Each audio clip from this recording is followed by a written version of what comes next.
transparência, nos processos criminais, mas eu queria fazer um comentário em relação à fala do André, e concordando com essa questão de como é custoso acompanhamento por parte da sociedade civil.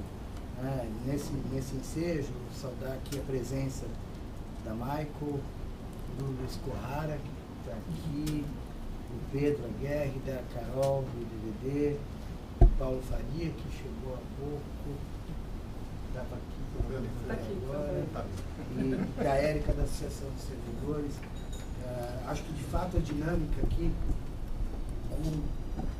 esse pequeno expediente com o momento aberto depois da ordem do dia, talvez possa ser um dia de reflexão. Nossa ideia não é, de fato, estrangular os espaços e tornar custoso esse acompanhamento de modo a inviabilizar. O momento aberto, eu acho, um dos espaços mais ricos que nós temos nessa discussão. E talvez a gente possa pensar em alguma reformulação regimental. E acho que a gente tem que também cumprir o regimento, porque senão a gente não tem garantia de que os procedimentos aqui sigam de uma forma regular. Pode parecer uma fala legalista, normativista, mas não é. O regimento é uma garantia, sim, da regular apreciação da coisa, para que nesses processos em que tenham temas específicos, a gente possa fazer o agendamento de um horário e aí reunir, talvez deslocar uma parte dessa manifestação do momento aberto para o momento da ordem do dia. Antes da leitura do relatório, das discussões, a gente abriria a fala e concentraria, então, essa discussão de uma forma na própria ordem do dia. Né? De todo modo, vamos considerar o pedido de inversão aqui de pauta e vamos pensar, é uma ideia que me ocorre apenas para que a gente não estrangule esse espaço tão importante, para que as pessoas se sintam estimuladas a vir a comparecer. E, muito rapidamente, comentando as considerações da Kenarito, em relação ao controle dos réus presos em segunda instância, que eu não estava aqui quando você veio há 2 anos e meio, eu estava ainda no júri, retornei só na segunda gestão da Daniela, mas o que eu posso lhe dizer em relação a hoje? Nosso controle de réus presos em geral. Naquela época, eu tenho certeza, a expectativa que foi anunciada para você era de instalação do Defensoria Online, que é um sistema de acompanhamento processual da Defensoria. Esse sistema ele teve um desenvolvimento e elaboração muito mais difícil do que era imaginado. Ele tem 4 anos de desenvolvimento, ele vem substituindo um sistema anteriormente desenvolvido, e a gente começou a instalá-lo agora. Já foi instalado em Jaú. A gente tem um cronograma que talvez agora implante no atendimento inicial da capital e talvez a gente comece a fazer os testes para acompanhamento processual criminal. De fato, quando a gente trabalha com um tribunal, que é talvez, hoje esse quadro está mudando, mas era há pouco o menos informatizado do país, a gente falar de controle de réus presos também, a gente fica numa situação difícil. Esse controle é feito pelo defensor individualmente. Se o defensor ele é diligente e fala, olha, esse processo está demorando no tribunal, eventualmente ele pode tomar uma providência. Agora, do ponto de vista da construção de uma política institucional para esse controle, a gente demanda uma ferramenta. Né? Essa ferramenta é o DOL. Espero, sim, que a próxima gestão vai ter condições de implementar, de fechar esse cronograma, talvez nesse ano ter o DOL implementado, fazer, e a gente ainda nessa gestão fazer todos os testes para aplicação no criminal. E a gente vai ter ferramentas que nos ajudem a fazer esse monitoramento. A par disso, a gente está já desenvolvendo e quebrando a cabeça, já fizemos umas 10 reuniões técnicas com a TI do TJ, com os juízes assessores da área do DTI, para que o tribunal nos forneça um SELECT, que é um relatório de dados selecionados dos réus presos. Né? Esse é um objeto de algumas reuniões técnicas, ainda antes do Bressani assumir a TI, e a gente está apertando o tribunal para que eles desenvolvam os meios de nos fornecer essas listas e a gente consiga, de uma forma também remota e que não dependa da organização individual de cada defensor, um monitoramento de por quanto tempo está preso cada réu, se tem sentença, se não tem, para que a gente consiga estabelecer alguns mecanismos, alguns filtros, algumas regras de negócio para alertar os colegas de que na banca dele existe um processo em que um réu talvez esteja preso indevidamente, talvez possam caber a adoção de algumas medidas. É extremamente difícil isso para a gente, sabe, esse desenvolvimento mesmo. Agora, acho que a gente tem a perspectiva real de avançar nisso, em especial se o dólar for alimentado, a gente vai ter condição de ter um monitoramento por banco. Eu extraí um relatório de quanto tempo cada réu da minha banca está preso, se esse processo está em segunda instância ou não. Agora, é evidente, aqui não é se eximir da responsabilidade, que é muito difícil esse controle, quando esse controle ele passa longe, de fato, das diretrizes do Poder Judiciário do Estado de São Paulo. Na própria reunião que nós tivemos agora na terça-feira, com o presidente da Seção de Direito Criminal, nós alertamos para uma situação que tem acontecido com alguma frequência, que é a redução de pena em segunda instância e a demora de comunicação disso para a VEC. O que acontece? Eles esperam o trânsito, esse ofício demora, e aí uma redução de pena, vamos pegar uma situação clássica de roubo consumado, que o tribunal reforma para roubo tentado. Muitas vezes a demora para a comunicação de que aquela pena baixou e a mudança da guia de recolhimento acaba fazendo com que o preso cumpra 1 ano de pena a mais. Isso é uma preocupação presente. A gente está tentando estabelecer parcerias e fluxos com o tribunal. Agora, isso tipicamente é uma situação de desorganização extrema do tribunal, que decorre muito, em boa parte, pela falta de informatização mesmo. Isso teria que ser automático. A Câmara diminuiu a pena, saiu lá de 5,4 para 1,8, sei lá.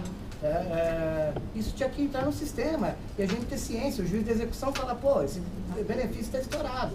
Agora, óbvio que nosso intuito é não depender do tribunal. A gente, por isso, desenvolveu um sistema à parte. Por isso, a gente está buscando alternativas com a própria CGP, que é um órgão, você não acompanhou aqui a nossa discussão sobre expansão. A gente destinou 2 colegas para estar pensando esse fluxo, que é o Bruno e a Verônica, o Bruno Paris e a Verônica, para a gente tentar criar um banco de dados que a gente também não fique dependendo do tribunal para tudo, a remessa dos autos, para poder fazer alguma coisa. Agora, dizer que essa é uma tarefa fácil, não poderia dizer. E espero que você realmente continue cobrando isso também, para que a gente tenha condição de dar o reporte do que está caminhando. Esses que estão agora lá, então esses também não vão fazer mais nada também, né? Esses processos estão lá, porque se você pedir uma relação de processo de réu preso, o tribunal te dá. Isso ele dá, porque eu recebi a minha cota do mês, que são 150 processos. Eu falei, eu quero os processos de réu preso. Eu não tinha dimensão de quantos viriam. Aí eles separam. Esses são 98 processos de réu preso. E me mandaram. Então eles têm esse controle. Estão aguardando para julgamento. É que eu estou pegando os casos que sabe, já cumpriu pena, furto. É a gente pensar, na verdade, na instituição de uma política perene. Poderia muito bem falar, é muito fácil pedir a lista, distribuir, mandar para os colegas, vão atrás. Agora, isso talvez, se não tiver estabelecido e pactuado com o tribunal, essa periodicidade de remessa, essa informação, para que a gente faça isso numa atuação perene, fica parecendo, sabe, aquele voluntarismo, um espasmo. Bom, agora fizemos lá um mutirão de análise dos processos que estão esperando julgamento de segunda instância. A ideia é, de fato, a gente propor, seja na regulamentação agora do atendimento aos provisórios, seja numa reformulação do nosso controle de prazo de prisão processual, ou mesmo de pena, de cumprimento de pena, uma política que seja contínua, que nos dê instrumentos, que dê para cada defensor na ponta instrumento para ele fazer o controle mais adequado possível do seu acervo. Mas acho que a gente está aberto para qualquer sugestão. Então, eu vou já dar a sugestão. Eu concordo, Renato, que tem que ter política. Todas as instituições, eu gosto ou não gosto de algumas políticas do tribunal, eu acho que o tribunal tem que ter a política certa e clara. Eu concordo que ter um instrumento como esse é o ideal, e aí todo mundo que é da carreira, todo mundo que tem a tal banca vai ter que fazer. Mas eu acho que, independente disso, eu já vinha 3 anos atrás e falei desse número, e isso me foi levantado por uma questão que veio do CNJ. E 3 anos depois, eu estou pegando processo de gente que está presa 2 anos e meio, por furto, sabe? Não sei, eu não me incomoda essa situação. Eu não quero nem dizer se o juiz vai soltar ou deixar de soltar, vai manter a condenação, não estou falando nada disso. Eu estou falando que alguém pelo menos peça. Então eu acho assim, tem E esse, eu estou falando agora, mas ao longo desse ano todo se repetiu. Então deve ter alguma forma que os defensores encontrem, ou de controlar na sua própria banca, na sua vara, não sei, não vejo nada de errado a própria defensoria falar, olha, cada banca veja aí quanto tem, e se é caso ou não. Não sei, não vejo nada de errado disso. A sua função é fazer a defesa do... Você não está terminando ou orientando, sei lá eu qual é a palavra, para que ele faça alguma coisa errada. É para o interesse do defensor. Então, assim, fica uma sugestão, tem muitos defensores que podem pensar soluções. Ou na ponta de cima pelo tribunal, ou cada um na sua vara, não sei, mas eu acho que não dá para ficar esperando, ainda que um dia vai vir de novo esse sistema. Sabe, faz quase 3 anos. Desculpa te interromper, eu sei que não é o momento de ficar conversando. Eu vou sugerir que então a gente faça o pedido dessa relação e analise. É difícil, porque às vezes a relação, o número tem 2 anos e meio e a gente tá na STJ já, em vários processos. A STJ que não está conhecendo de muitos dos nossos HCs. Então é difícil também falar, eu tenho 98 processos de réu preso, tem que analisar também, se nos processos de defensoria, quais foram as providências defensivas adotadas. Porque essa responsabilidade, ela no mínimo tem que ser compartilhada com o judiciário, que não tem esse controle e que está mantendo preso pessoas para além da pena em abstrato até em determinados casos. Mas eu acho que a gente pode encaminhar dessa forma isso. Vou pedir para o Glauco, que é o assessor criminal, fazer a solicitação, talvez via TI, da relação de réus presos em segunda instância, para que a gente analise por artigo quais são as situações que parecem claramente... Se eu tiver alguma ideia do sistema, eu entro em contato, me comprometo a fazer isso. Se dá para fazer alguma pesquisa. Excelente. Eu me comprometo a ver isso hoje no gabinete. Passar, até incluir naquela nosso monitoramento da solicitação do Conselho esse pleito para que a gente possa dar o feedback para a doutora Kenaric. Em relação ao voto do preso, Kenaric, de fato, quem compareceu a essa reunião dessa semana foi o Glauco. O Glauco assumiu a assessoria criminal há cerca de 3 meses.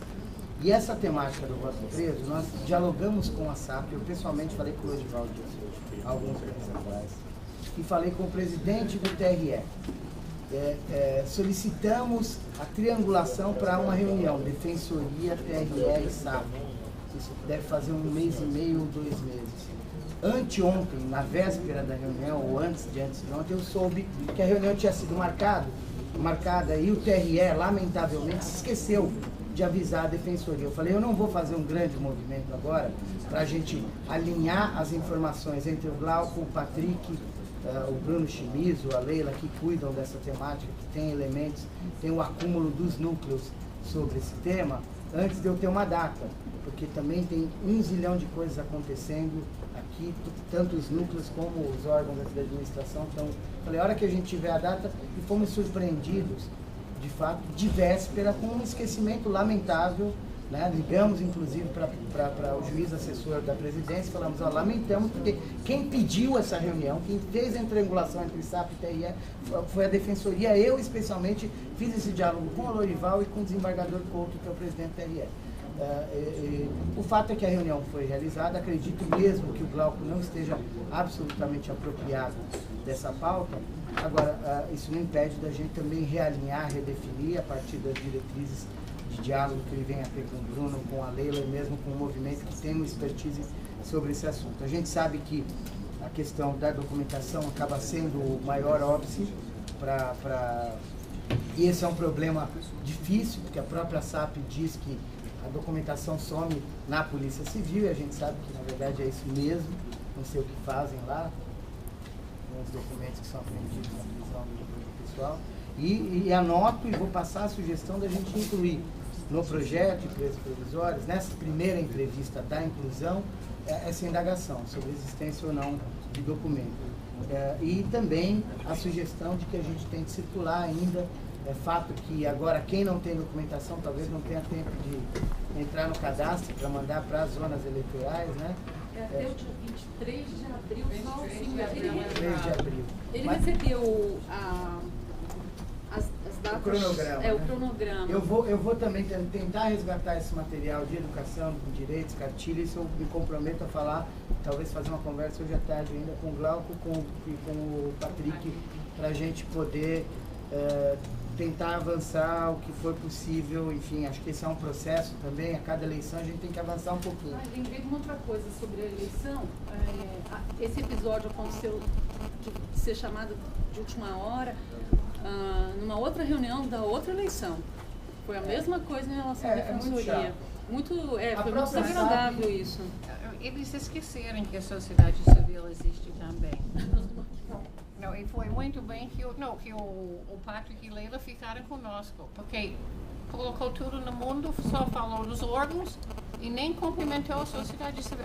Não tem esta abertura que tem aqui no Tribunal Regional Eleitoral, porque nós também, o grupo de trabalho que está reunindo na Procuradoria Regional, não consegui marcar reunião também e foi informado em cima da hora. Mas eu teve um ano que a defensoria... A defensoria abriu para quem quisesse se inscrever como mesário. E isso eu acho que é uma contribuição que a defensoria poderia fazer. E também tem um prazo naquele cronograma que algumas instituições podem fazer. A sociedade civil não, mas a defensoria vai fazer, acho que... Bom, a defensoria fez, a OAB vai fazer... Enfim, fez em outra oportunidade, só para agregar. Pediu isso nessa reunião que a gente cobrou. Eu não tive ainda feedback, eu tive tempo de conversar com o Glauco depois dessa reunião agora, a TRE, mas acho que está no nosso horizonte manter e avançar a cada eleição. É um processo difícil, mas acho que tem que ser contínuo, a gente não pode retroceder. E acho que a gente vai abrir novamente para os defensores e servidores da defensoria funcionarem como mesários dentro dos estabelecimentos prisionais, que é um problema do TRE.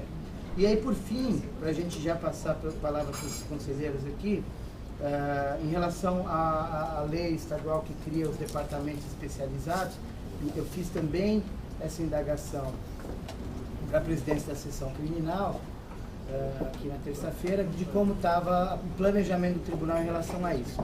E ele disse textualmente que a ordem no tribunal é aguardar a manifestação do CNJ. Eles não estão falando nem da ADIM, em que aplicaram o artigo 12, né? Mas do expediente do CNJ, eles estão esperando a posição do CNJ, que acho que houve a impugnação do edital, que abriu as inscrições para os juízes, Campinas e Ribeirão, não é isso? É isso. E até lá, nenhum movimento vai ser feito. Eu, de qualquer forma, vou passar para a Daniela essa análise da questão da eventual conveniência do amicus curiae, do momento disso. Mas a gente tem externado também essa preocupação, até porque, para além de todo o problema de fundo e principiológico que envolve isso, a gente tem também um problema organizacional tremendo com uma mudança brusca do tribunal.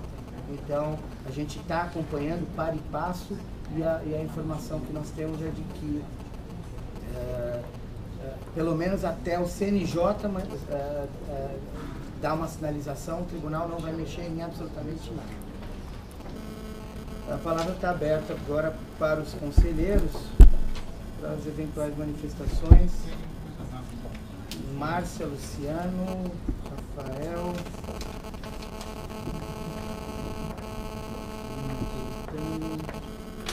Márcia, com a palavra. Eu ia pedir para os conselheiros evitarem confundir a pauta, a ordem do dia, com o que foi discutido aqui. Porque na ordem do dia a gente faz a discussão das matérias da ordem do dia. E agora é o momento da fala dos conselheiros. Falas em geral, vou pedir apenas para que evitem antecipar, até pelo pedido da sociedade civil, da gente já começar a análise do processo relativo ao sigilo dos processos administrativos. Assim, bem rápido, agradeço as palavras carinhosas da Kenari.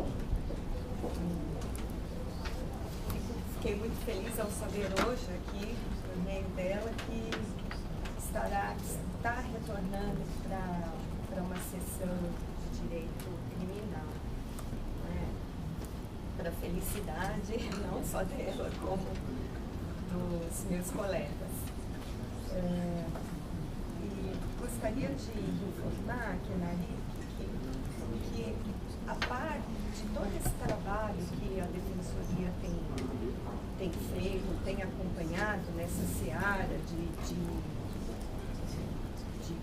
processos que continuam no tribunal sem réus presos sem ainda definição, a corregedoria, nas correções individuais, tem chamado a atenção dos defensores para isso, não só para isso, como para o acompanhamento das guias de recolhimento provisória, porque nós sabemos o quanto é importante para o processo de execução e para, enfim, celeridade do processo. Mas a corregedoria individualmente tem feito esse trabalho de lembrar os colegas, de fazer esse acompanhamento, tanto dos processos que estão no tribunal, como também sobre o efetivo encaminhamento da GR para o juízo de execução. Tá? Porque às vezes se pede, mas não se encaminha, né? Então, até falando assim, em razão do que o Renato disse, surgem os mais diferentes problemas, até mesmo cumprimento de alvará de soltura. Já tivemos casos em que o tribunal expediu o alvará e pronto, parou aí. Não noticiou. Entendeu? E até um colega que teve esse problema estava aqui, o Pedro Avelar, já foi embora, mas ele até poderia esclarecer melhor. E nós reconhecemos a importância desse acompanhamento do defensor, mas também temos outro lado, que é ali que o defensor trabalha com os seus 2 ou 3 estagiários, né? Nós não temos assistentes como promotoria ou assessores como desembargadores, então nós também temos aí uma dificuldade em algumas varas que, digamos, são mais tranquilas, o defensor consegue ter um trabalho mais pontual. Em outras, infelizmente, isso não é possível. Vossa Excelência conhece bem a realidade de cada vara, principalmente aqui na Barra Funda e algumas do interior, não é? Mas ainda assim nós estamos atentos a essa questão. Gostaria até de noticiar a você, desculpa, você é representante do Judiciário aqui hoje. Não. A Defensoria enfrenta problemas ainda, como na correção de ontem comentamos, até de conscientizar os juízes da observância das prerrogativas dos defensores públicos.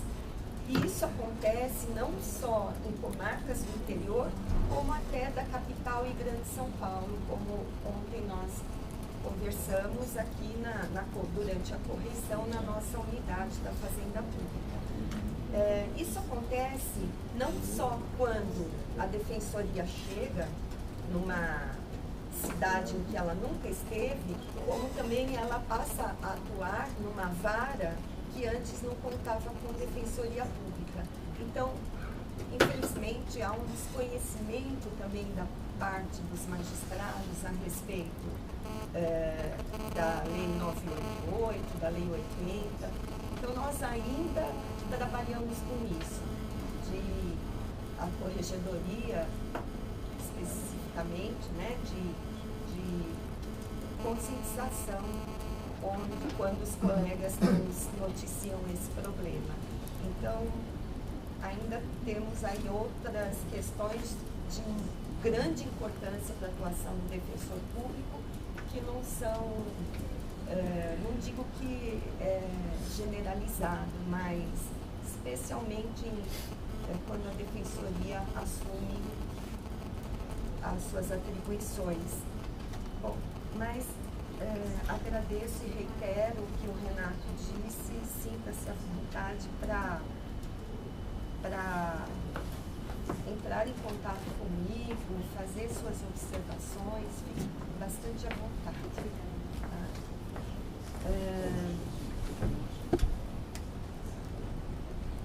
Bom, estivemos em início de correição ontem na unidade da Fazenda Pública e um assunto me chamou a atenção quando conversei com uma colega.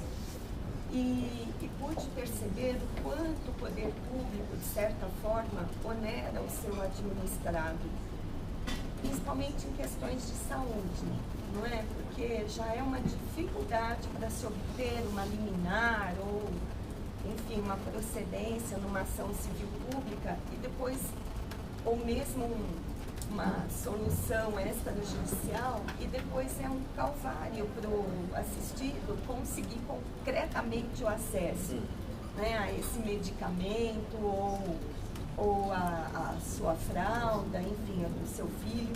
E é interessante porque não raro o assistido vai numa unidade de dispensa de medicamento num determinado bairro, depois ele vai pegar o acessório, eu esqueci o nome, a fralda ou o lençol, sei lá, insumos em outro local.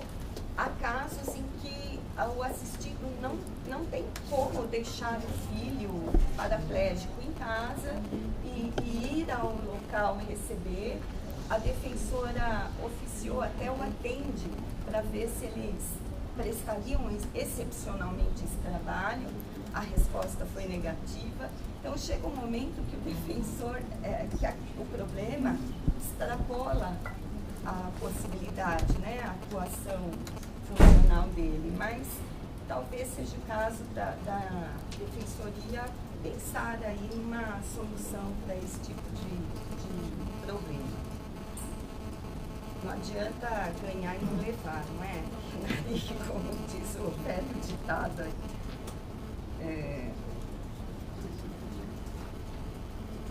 Bom, esta semana a Comissão Eleitoral fez a primeira reunião, convocando todos os seus integrantes, inclusive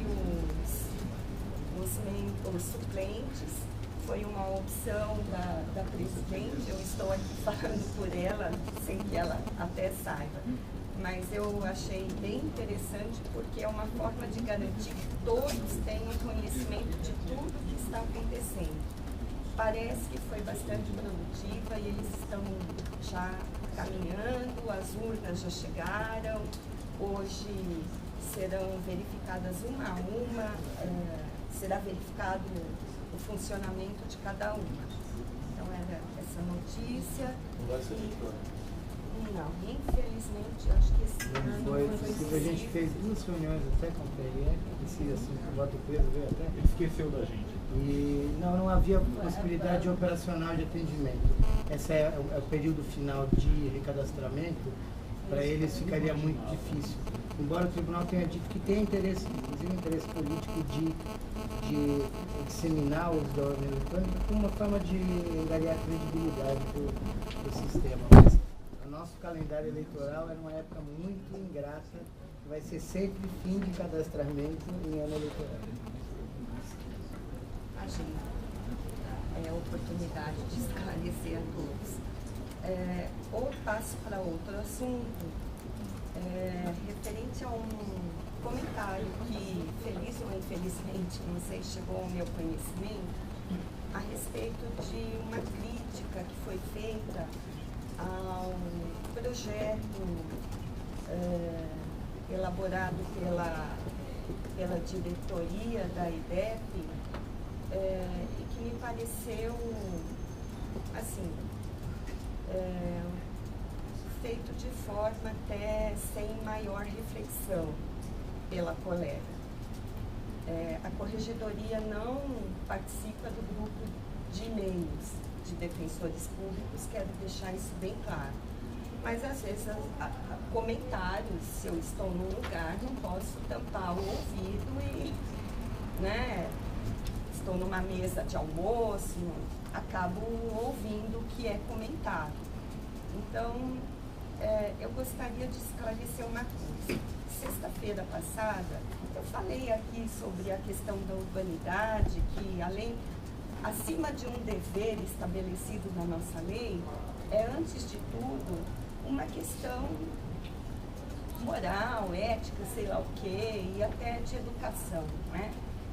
E, embora o grupo de e-mails não seja um grupo aberto, mas quando se fala ali como defensor público em relação ao trabalho de outro órgão, um órgão muito importante na estrutura da carreira, acho que devemos ter alguns cuidados, né? Mesmo porque uma rápida leitura do artigo 5º da Lei 988 e me espanta porque saber que isso não é levado em consideração, porque nós temos uma disciplina ainda no concurso, né, de ingresso, princípios institucionais, né? Então suponho que o colega tenha se preparado para o concurso, tenha estudado, né, especialmente o artigo 5º da Lei 988, que fala sobre as atribuições institucionais da Defensoria Pública. E lembro que a atividade do defensor público não se dá exclusivamente no seu gabinete ou na sua atuação processual, né? Vem muito antes disso. E essa é realmente uma atribuição da Defensoria Pública. Então, até recomendo aos colegas que voltem aos estudos lá anteriores ao concurso que prestaram e leiam novamente o artigo 5º, enfim.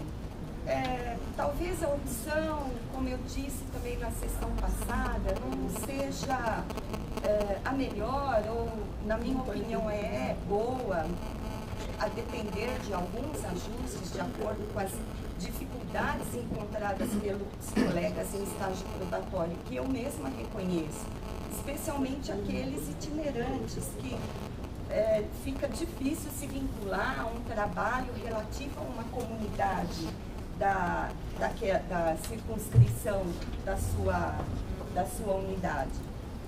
Mas isso poderá ser ajustado para um próximo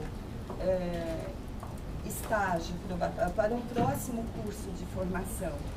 Mas, enfim, gostaria de dizer aos colegas, né, que mesmo nesse grupo fechado, né, de discussão dos defensores, se preste atenção que a manifestação está sendo dirigida a um outro colega, que por sua vez pode se sentir ofendido e até tomar, enfim, medidas fora da administração, medidas judiciais. E acho que a discussão respeitosa é sempre mais produtiva e mais qualificada.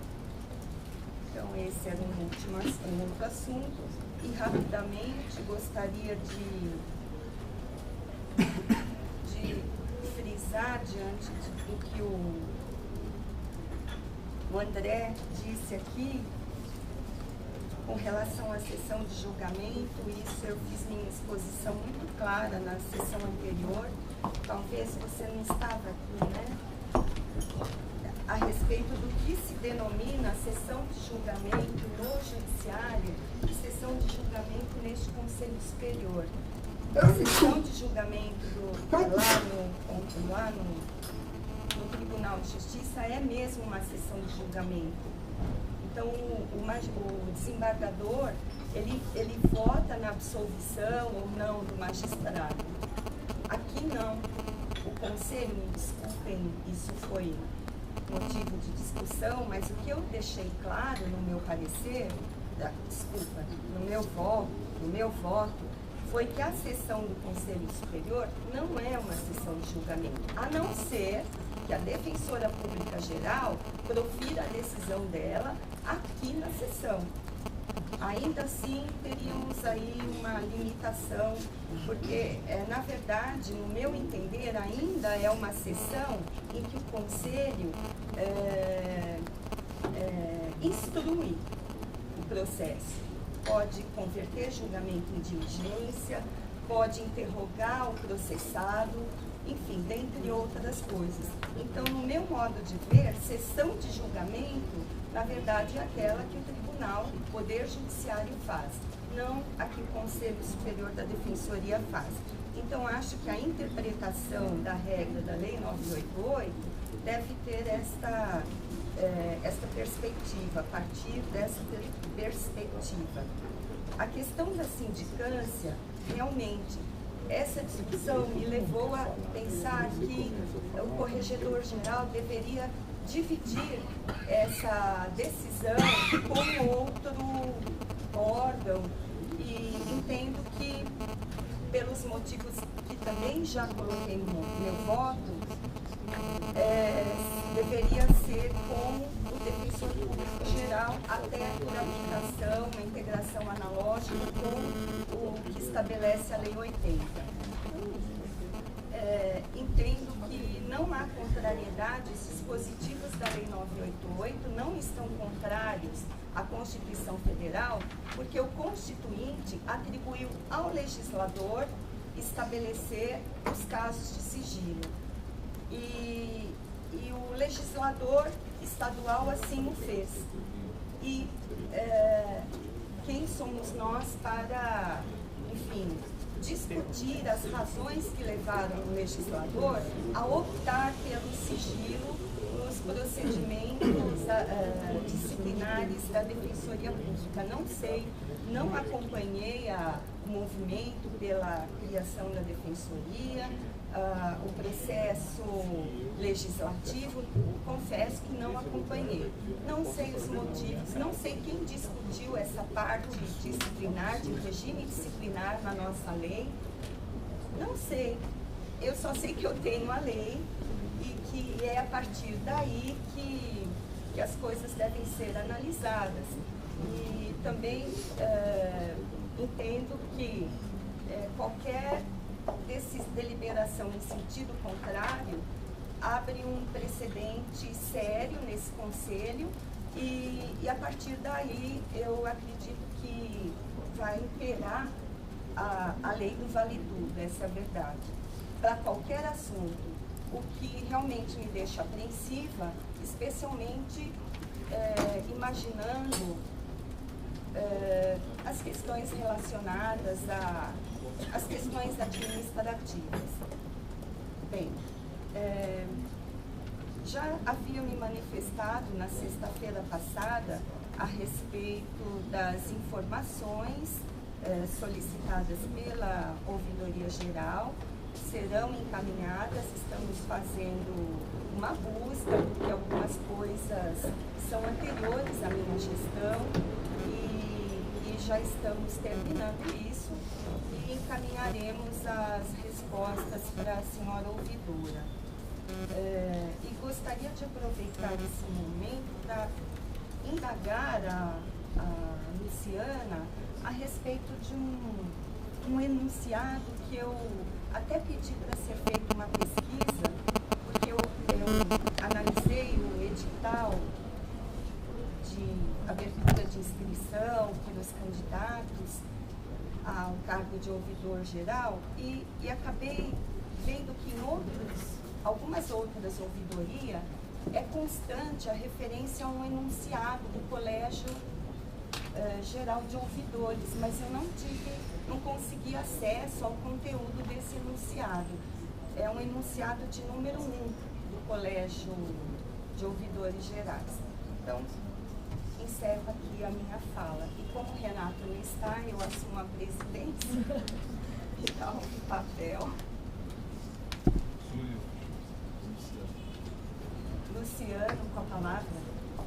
Bom dia a todos. Eu vou ser bem rápido, a minha manifestação é sobre 3 pontos. Primeiro ponto, eu acho que o Renato falou aí sobre a questão da discussão do atendimento inicial criminal e do atendimento inicial civil. O Glauco, que é o assessor criminal, vai disponibilizar via videoconferência a reunião sobre atendimento inicial criminal. Apesar desse atendimento inicial civil ser voltado para o atendimento aqui em Boa Vista, se eventualmente também for disponibilizado por videoconferência para que os colegas do interior da Grande São Paulo também possam... Já te respondendo, Luciano, se não permite, serão feitas 2 reuniões, uma para o pessoal do interior e região metropolitana de São Paulo e outra destinada só à capital por conta da diferença de processo de trabalho, mas serão mesmo 2 atendimento reuniões. sensível? Tá. Outra coisa que eu vou pedir um posicionamento da administração relativamente ao deslocamento de competências de VECs do interior para a VEC da capital, né? Que os colegas da VEC capital não têm atribuições relativamente a processos de VEC do interior, então operacionalizando há alguns anos, em face da publicação do novo comunicado, abrindo a inscrição de colega para mutirão do CNJ em Guarulhos, né? E parece que a gente só participa, só faz mutirão quando há chamamento do CNJ. Em algumas hipóteses que a gente identifica interna a Fortress, a gente não faz esse procedimento. E também o posicionamento sobre como está sendo operacionalizada a questão da VEC de Carapicuíba e das outras 3 comarcas que a colega atende, em decorrência dos problemas que a gente já sabe que estão ocorrendo lá, se houve algum andamento nessa questão. Por fim, eu esqueci o terceiro. Pode fazer uma parte. Eu peço uma parte para você depois. Esqueci. Obrigado. Não, desculpa, lembrei. Quando a gente for fazer a questão, voltando um pouco à questão da doutora Kinalik, a gente sabe que a gente vai vir um procedimento aportando aqui no Conselho relativamente ao atendimento inicial do preço provisório, né? Uma questão que consta do relatório do Ministério Público, feito pelo Conselho Nacional do Ministério Público, é direcionada à direção do CDP ou da penitenciária onde é visitada, qual é o preço provisório mais antigo da unidade. Com base naquilo, eles informam quem é o preso e aí há uma entrevista com esse preso. Com base nisso, nós identificamos em São Bernardo do Campo um caso que talvez seja incluído, deve ser incluído nos nossos relatórios, essa pergunta à direção do CDP. A gente identificou um preso há 6 anos, preso provisoriamente, aguardando uma decisão definitiva sobre uma sentença de pronúncia. Descobrimos que o processo subiu em recurso de sentido estrito e o desembargador ficou 3 anos e meio conclusos com o processo. Nós não temos esse tipo de controle. Pedimos o HC por excesso de prazo, obviamente aí o desembargador votou, mantendo a sentença de pronúncia e negando o habeas corpus, obviamente. E depois no STJ a gente conseguiu eliminar. Mas são pequenas coisas que talvez a gente consiga operacionalizar com um bom relatório bem feito. Essa pergunta à direção do CDP ou do estabelecimento penal, qual é o preço provisório mais antigo naquela unidade, é importante para a gente identificar eventuais presos que estão, entre aspas, esquecidos pelo sistema de justiça. Obrigado, Luciano. Rafael Bernaschi. Bom dia. Queria falar primeiro, tem um pouco a ver com o assunto da pauta hoje, que é a questão do sigilo, mas eu queria falar antes, só para colocar, eu acho que eu sei da dificuldade de se fazer o relato do Conselho, tanto pela administração quanto pela associação, sei da dificuldade. Quando eu estava na presidência da PADEP também, para fazer toda a revisão daquilo é bastante difícil. Mas acho que principalmente nos últimos 2 meses, eu tenho notado, principalmente, não sei qual dos outros, mas nas minhas manifestações,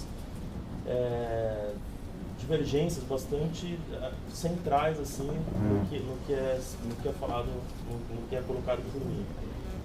Já mandei 3 vezes nas últimas vezes correção, tenho falado com o Rodrigo Nitrini, ele tem corrigido as 3.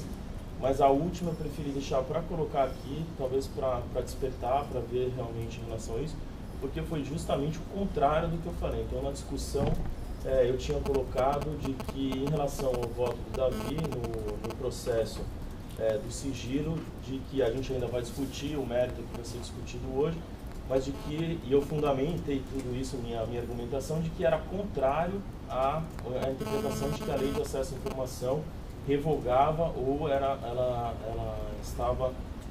se sobrepunha à Lei 988. E no relato saiu o contrário, falou, Rafael concordou com o voto do Davi de que a Lei de Acesso à Informação. Então eu falei, dessa vez eu não vou pedir correção lá, eu vou manifestar expressamente no Conselho para que isso fique constando nesse relato com uma correção à minha fala.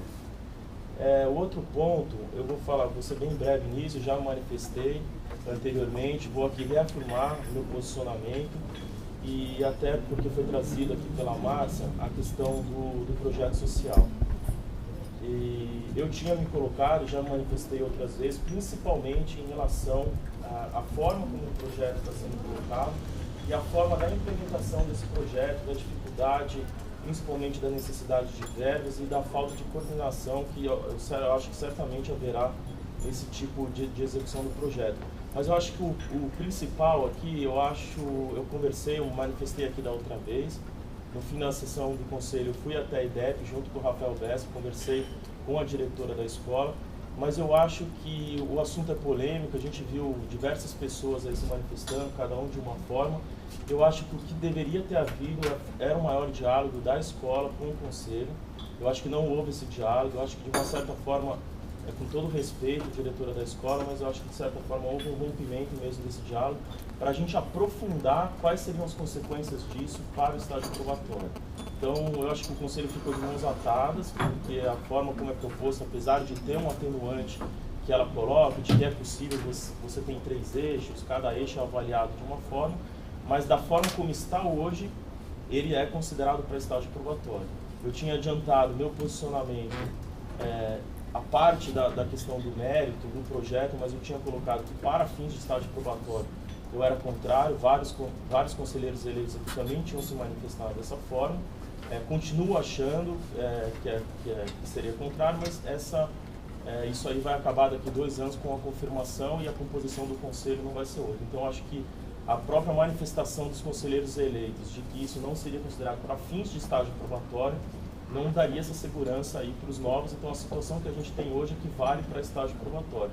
E a busca desse diálogo era justamente para isso, para a gente evitar essa disputa de braço de 2 órgãos do Conselho Superior e da IDEP. Eu acho isso completamente desnecessário, eu acho que isso poderia ter sido amadurecido, eu acho que o Conselho conseguiria avançar numa forma de atividade pela escola, que poderia ser inclusive aceito como estágio probatório, mas acho que esse diálogo realmente ficou dificultado.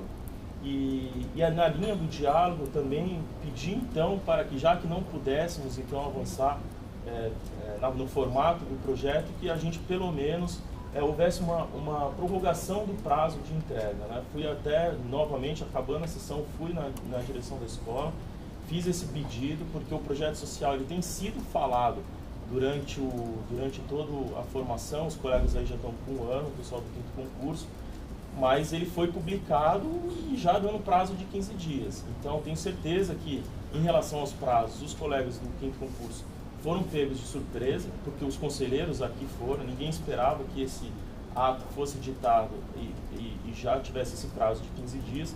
Então, acho que não teria problema para ninguém, não seria um recuo da escola. Eu acho que o mínimo que poderia ter havido aí era uma prorrogação de no mínimo 1 mês para a entrega desses trabalhos, o que não houve, e acho que pode até... na verdade, a escola falou que está analisando caso a caso, as pessoas estão pedindo prorrogação de prazo, está sendo concedido de forma isolada, mas acho que seria até de uma forma muito melhor, muito mais segura e sem casuísmo nenhum, que isso fosse prorrogado por pelo menos 15 dias, 1 mês, para dar um fôlego para os colegas apresentados. O prazo é hoje, acho que, não sei aí como estão sendo feitas as entregas, mas acredito que todos eles estão correndo para fazer isso. Mas, de toda forma, eu acho que é um discurso, um debate que vai continuar no Conselho, por essa formação e principalmente, acho que pela próxima formação. Acho que não está encerrado o debate, acho que o Conselho tem que debater e buscar novamente a escola para que a gente acerte, principalmente a questão das consequências para o estágio probatório. Obrigado, conselheiro Jonas Azeitano. Na verdade, representante da associação, queria informar a saída de férias do presidente da associação e razão pela qual eu assumi a presidência e participo da sessão no dia de hoje. Queria relembrar que nessa semana houve a aprovação do 2º turno da PEC das comarcas. Estivemos em Brasília com um grande movimento de defensores públicos das associações, com aproximadamente 100 pessoas percorrendo os gabinetes, fazendo aquele trabalho muito forte para evitar qualquer retrocesso. No primeiro turno já havia ali a sinalização de que a aprovação viria no dia 12, mas a gente sabe que as questões legislativas reclamam um olhar ali atento e contínuo para evitar qualquer retrocesso. Foi mantida a palavra do presidente da Casa e a PEC foi aprovada com uma única obstrução e também um voto contra. Ressaltar que essa lei, além de prever a obrigatoriedade da Defensoria em todas as comarcas em até 8 anos, ela também confere iniciativa de lei no que tange a proposição legislativa que versa sobre remuneração e sobre criação de cargos. Então a gente consegue, caso seja aprovada pelo Senado, superar aquela primeira barreira que é sensibilizar o Executivo para a apresentação de projetos na Casa Legislativa. Uma barreira a menos, não teremos ainda a completa liberdade para fazer essas proposições, teremos que vencer também os debates na própria Casa Legislativa, que a gente sabe ser bastante dificultosa, mas certamente é um grande avanço para todos nós. E o texto também ainda incorpora diversos dispositivos da Lei Complementar 132 de 2009, que alterou 80/94, conferindo à Defensoria Pública aí maior projeção no sistema de justiça, demonstrando a sua colocação na lei federal e agora na Constituição, com valores como a promoção dos direitos humanos, a cidadania e a sua natureza de instituição permanente, evitando qualquer tipo de retrocesso. A gente aproveitou também na oportunidade já para iniciar os agendamentos de reuniões com os senadores, os 3 senadores de São Paulo, para tentar o rápido andamento dos trabalhos, e a gente sabe que será uma nova batalha, mas desde logo já estamos tentando sensibilizá-los da importância de aprovação rápida desse projeto. Queria noticiar também que essa semana a Defensoria, a Associação recebeu comunicação do não provimento de um agravo de instrumento interposto na ação judicial que versa sobre o novo regime previdenciário dos defensores públicos do 5º concurso. É uma questão que a juíza de primeira instância indeferiu o pedido liminar, por entender que não há tanta urgência, tratando-se de questão que afeta a contribuição previdenciária, com reflexos, segundo a juíza, somente para a posteridade, e foi mantida então a decisão pelo tribunal, havendo menção que não há ali qualquer relação com o mérito, mas sim a ausência do requisito ali do perigo, risco de dano irreparável ou de difícil reparação.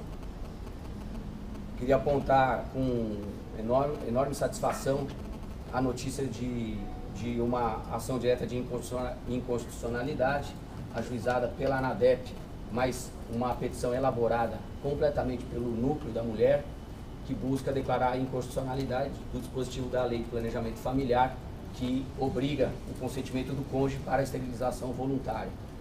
Então, o dispositivo que está sendo combatido por intermédio dessa ADI foi protocolada pelo escritório da ANADEP, mas após a articulação da APADEP e com total motivo de regozijo, a atuação do núcleo da mulher, que foi